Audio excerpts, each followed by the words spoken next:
देखा कभी उसकी डिस्कशंस क्या बोलता।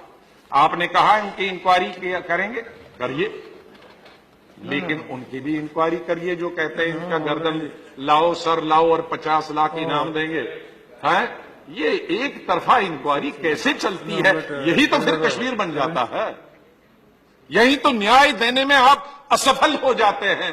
जाकिर नाइक की इंक्वायरी करिए, वो अगर आतंक फैलाता है तो उसको सजा दीजिए, लेकिन अगर आपकी पार्टी का या आपकी विचारधारा से मिलता हुआ वो ये कहता है कि जाकिर नाइक की गर्दन लाओ और 50 लाख ले जाओ, वो तो जेल में नहीं जाना चाहिए।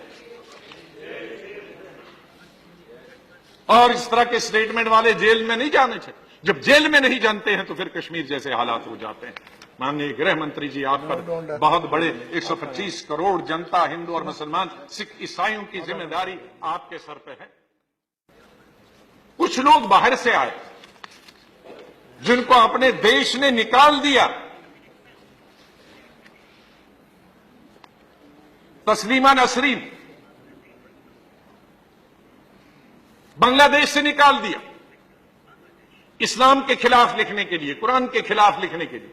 हमने शरण दे दी ह्यूमैनिटेरियन ग्राउंड पे, हमने दी, लेकिन आज टेलीविजन बहस में क्या बोलती?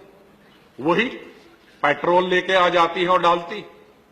तो उनको क्या लगता है कि टेलीविजन पे आप करा रहे हैं? मैं ये नहीं कहता, आपका कोई, आपने देखा भी नहीं होगा प्रोग्राम, लेकिन जब नेशनल चैनल पे आ जाता है कि एक और को हमने शरण दी है जो इस्लाम के खिलाफ लिखती है, बोलती है, और हम उसको यहां अपने नेशनल चैनल पे इस्लाम को गालियां दिलाने के लिए इस्तेमाल लगते हैं, तो दोषी किसको ठहराएंगे? दोषी तो केंद्रीय सरकार को ठहराएंगे। सर, दूसरा, एक तारिक फतेह पाकिस्तानी ओरिजिन का, पाकिस्तान से उसको निकाल दिया जिस तरह से नसरीन को निकाल दिया इस्लाम के खिलाफ और कुरान की तौहीन करने के लिए।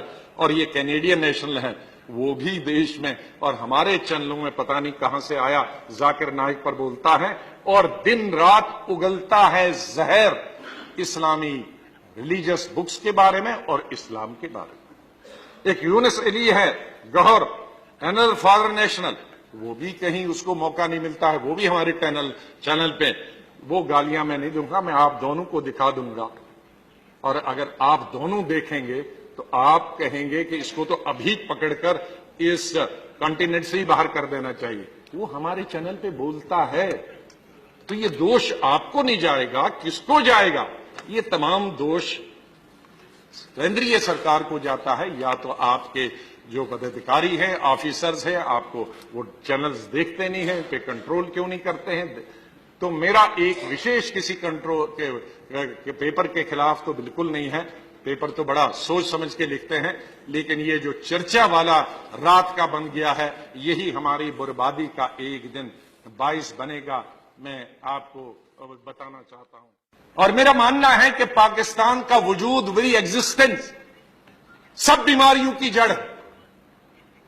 सब बीमारियों की अगर जड़ है तो पाकिस्तान का वजूद, पाकिस्तान की एग्जिस्टेंस, पाकिस्तान का अलग देश बनना 1947 में ही हर बीमारी का जड़। आज जो मिसट्रस्ट है इस देश के अंदर हिंदू और मुसलमानों के बीच में, और हमारी मेजॉरिटी कम्युनिटी कहीं कहीं माइनॉरिटी पर शक करती है, शक के घेरे में लाती है, उसकी वजह पाकिस्तान है।